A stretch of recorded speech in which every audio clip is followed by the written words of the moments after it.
வணக்கம் நண்பர்களே. இன்றைக்கி நம்ம பார்க்க இருக்க விஷயம் என்று சொன்னால் பொசசிவ் நவுன்ஸ். ஸோ எப்படி எவ்வளோத்துக்கு சிம்பிளாக நம்ம விளங்கப்படுத்திடணுமோ அப்படி நான் விளங்கப்படுத்தியிருக்கேன். ஸோ வாங்க வீடியோக்குள்ளே போய் பார்க்கலாம். இப்போ பார்த்தீங்களா, இந்த பொசசிவ் நவுன்ஸ் அப்படின்னு சொன்னால் ஒன்றுமே இல்லை, சிம்பிளான ஒரு விஷயம். இப்போ நம்ம இப்போ இந்த காலப்பகுதியில் ஒரு வார்த்தை பிரியோகம் இருக்குது, பொசசிவ் ஆகிறது அப்படின்னு சொல்லி. இப்போ நானும் இன்னொரு பொடியும் நண்பனாக இருக்கிறோம்னு சொன்னால், இப்போ அவருக்கு எதுன்னு சொன்னால் நான் பொசசிவ் ஆகிறேன் அப்படின்னு சொல்லி இந்த உரிமை எடுத்துக்கொள்வது அப்படின்றது போல் ஒரு அர்த்தம் இருக்குது. ஸோ இதிலிருந்தே நம்ம பார்ப்போம் இது என்னென்னா, இப்போ உரிமை எடுத்துக்கொள்வது அப்படின்ற ஒரு விஷயம் படுதுன்னு சொன்னால், நாமளோ அல்லது நம்ம மேலே உரிமை எடுக்கிற ஒரு ஆளோ நாம் அவருக்கு சொந்தம் அல்லது அவர் நமக்கு சொந்தம்ன்ற ஒரு பிடிப்பொண்டு இருக்குன்ற சொல்லி நாம் வச்சுக்கொள்ளலாம். இப்போ ஒரு விஷயத்தில் எனக்கு ஒரு ஈர்ப்பு இருக்குது, எனக்கு ஒரு பிடிப்பிருப்பு இருக்குன்றால் தான் நான் அதன் மேலே ஒரு பொசசிவ் ஆவேன், அதாவது ஒரு ஊக்கம் ஒன்று எடுப்பேன். ஸோ இதுதான் விஷயம். ஸோ பொசசிவ் நவுன்ஸ் அப்படின்னு சொன்னால் என்னென்னு பார்த்தீங்களா இருந்தால், ஒரு பொருளோ அல்லது ஒரு விஷயமோ ஒரு நபரினுடையது அப்படி என்றதை சுட்டி காட்டுறதுக்கு பயன்படுத்தக்கூடிய விஷயங்கள் தான் இந்த பொசசிவ் நவுன்ஸ். ஸோ நிறைய நம்ம யோசிக்காமல் சிம்பிளாக அதோடு நம்ம முடிச்சுக்கொள்வோம், அதாவது சிம்பிளாக ஒரு ஸ்கெட்ச் ஒன்று வச்சுக்கொள்வோம். இப்போ உதாரணத்தை பார்ப்போம். Possessive nouns usually are formed by adding an apostrophe and s. அப்படின்னு சொன்னால், ஒரு வசனம் இருக்குது அல்லது ஒரு விஷயம் இருக்குதுன்னு சொன்னால், அதில் ஒரு பொருள் பார்த்திங்களா இருந்தால் ஒரு நபரினுடையது என்று குறிப்பிட்டிருக்குன்னு வச்சுக்கொள்வோம். உதாரணத்துக்கு நம்ம உதாரணங்களே பார்ப்போம். ஜோன்ஸ் புக் அப்படின்ட்டு சொல்லி இருக்குது. இதனுடைய தமிழை பார்த்திங்கன்னா இருந்தால் ஜோனினுடைய புத்தகம்.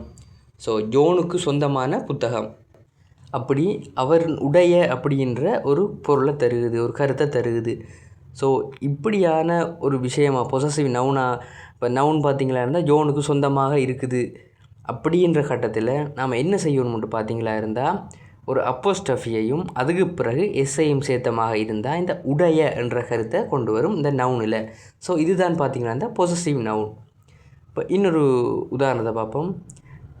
Carries car. கேரிஸ் கார் என்றால் கேரியினுடைய கார். Grandma's mirror. கிராண்ட்மாஸ்ன்றும் போது அம்மம்மா அல்லது அப்பா அம்மா, பாட்டி அப்படின்னு எடுத்துக்கொள்ளலாம். அவருடைய கண்ணாடி. ஸோ கண்ணாடி யாருடையது? கிராண்ட்மாவுடையது. ஸோ அதை சொல்கிறதுக்கு கிராண்ட்மாஸ் மிரர் அப்படின்னு சொல்கிறோம். ஸோ இதுதான் பார்த்திங்களா இருந்தால் பொசசிவ் நவுன். அடுத்தது பார்த்திங்களா இருந்தால் ரெண்டாவது பார்ப்போம். when a noun is plural and ends in s just at an apostrophe.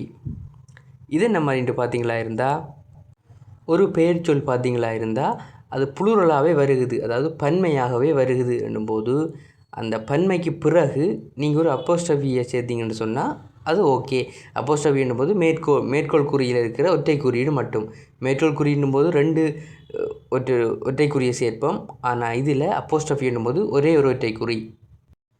So நம்ம முதல் சொன்னது போல் இப்போ ஒரு வார்த்தை இருக்குதுன்னு சொன்னால் அதுக்கு மேலே அப்போஸ்டஃபியை சேர்த்து பிறகு எஸ் சேர்க்காமல் நீங்கள் வெறும் அப்போஸ்டஃபியை மட்டும் சேர்த்திங்களா இருந்தால் அது போதுமானது. அதனுடைய சிச்சுவேஷன் பார்த்திங்களா இருந்தால் புளூரலாக இருக்கணும். அந்த வார்த்தை நீங்கள் சேர்க்கக்கூடிய இந்த பொசசிவ் நவுன் பார்த்திங்களா இருந்தால் புளூரலாக இருக்கணும். உதாரணத்தை பார்ப்போம். The kids ஸ்டோய். கிட்ஸ்ன்னும் போது சிறுவர்கள், அதேக்குனே பன்மையில் தான் இருக்குது.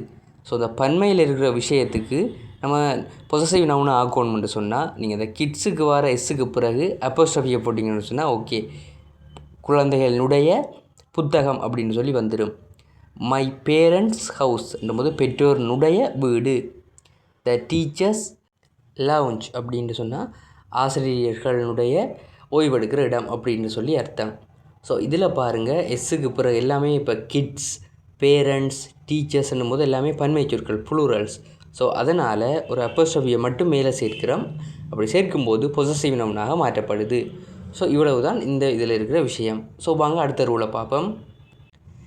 If two people own one thing at the apostrophe and S to the second person only. இதுன்ற விளக்கம் என்று பார்த்தீங்களா இருந்தால், இரண்டு நபர்கள் ஒரு பொருளை சொந்தமாக வச்சுருக்காங்க அப்படின்னு சொன்னால் நீங்கள் இந்த அப்போஸ்டஃபி எஸ் சேர்க்க வேண்டியது இரண்டாவது நபருக்கு. உதாரணத்துக்கு பார்ப்போம். John and Mary's new house. John மற்றும் மேரியினுடைய புதிய வீடு அப்படின்னு சொல்லி வரப்போகுது. அப்போ இந்த வீடு பார்த்திங்களா இருந்தால் ஜோனுக்கும் சொந்தம், மேரிக்கும் சொந்தம். இந்த இடத்துல பார்த்தீங்களா இருந்தால் மேரின்றது இரண்டாவது வந்திருக்கிறதால ஜோன் முதலாவது வந்துட்டே ஜோன் அண்ட் மேரி என்று வந்ததால் ஸோ மேரி தானே இரண்டாவது வந்திருக்கிறா அவோவுக்கு நீங்கள் அப்போஸ்ட்ரோஃபியை போட்டு எஸ்ஸை போட்டிங்கன்னு சொன்னால் அது பொசசிவ் நவுனாக மாற்றப்படும். ஸோ ஜோன் மற்றும் மேரியினுடைய புதிய வீடு அப்படின்னு சொல்லி வரும்.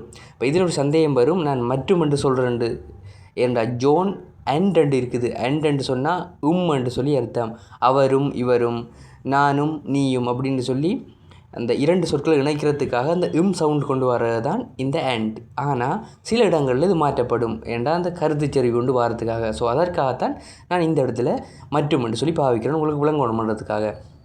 So John and Mary's new house என்று சொல்லி வரும்போது இரண்டாவது நபருக்கு அப்போஸ்ட்ரோஃபி போட்டு சேர்க்கிறோம். இதில் இன்னொன்று கவனிங்க, இப்போ இந்த இடத்துல மேரின்றது முன்னுக்கு வந்து ஜோன்ன்றது பின்னுக்கு வந்திருந்தால் ஜோனுக்கு பின்னால் தான் இது சேரும். உதாரணத்துக்கு Mary and John's new house என்று சொல்லி வரும். ஜோன் கடைசி இரண்டாவதாக வந்திருந்தேன் என்று சொன்னால் அந்த ஜோனுக்கு மேலே தான் இந்த அப்போஸ்ட்ரோஃபி எஸ் சேரும். இதில் பார்த்தீங்களா இருந்தால் பெண்பாலுக்கு தான் இந்த எஸ் சேரணும் அப்படி இப்படின்னு எந்த ஒரு ரூலுமே இல்லை. நீங்கள் இரண்டு நபர்கள் இருக்கிறாங்க, அவங்களுக்கு ஒரு பொருள் சொந்தமாக இருக்கும்னு சொன்னால் நீங்கள் ஒரு நபரோட பெயரை குறிப்பிட்டுட்டு இரண்டாவது நபரோட பெயருக்கு மேலே அப்போஸ்ட்ரோஃபி எஸ்ஸை போட்டிங்கன்னு சொன்னால் அது பொசசிவ் நவுனுக்குள்ளே வந்துடும். உதாரணத்துக்கு பார்த்திங்கன்னா இதே மாதிரி நிறைய இருக்குது. இப்போ என்னுடையதும் அண்ணாவினுடையதும் கார் அப்படின்னு வச்சுக்கொள்வோம். என்றதும் அண்ணாடதும் கார். ஸோ நான்ன்றது முன்னுக்கு வந்துட்டு எங்களோட அண்ணாட பேரை தான் நான் ரெண்டாவது சொல்கிறேன்.